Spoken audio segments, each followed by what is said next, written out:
कोरापुट जिला जयपुर बीजेपी दलर आगधाड़ीर नेता तथा समाजसेवी हिमांशु महापात्र जयपुर सदर थाना पहुंची जयपुर सदर थाना अधिकारी श्री सचिंद्र प्रधान और जयपुर उपखंड पुलिस अधिकारी श्री पार्थ काश्यप कार्यालय साक्षात करी पुष्पगुच्छ और उपढौकन दे स्वागतमूलक संबर्धित करते।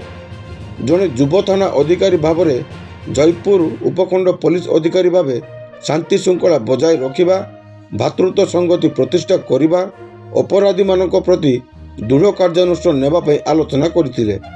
विगत दिन में जिला आरक्षी अधीक्षक सांबादिक सम्मेलन में जो अपराध मुक्त सहर पर हेल्पलाइन नंबर जारी करते ता स्थानीय लोकों खुशीर विषय पलटिचे बोली धन्यवाद जणाइथिले।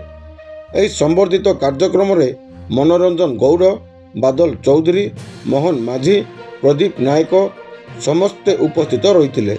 जयपुर कोरापुट जिला प्रतिनिधि Krishna Kharank report Odisha camera live.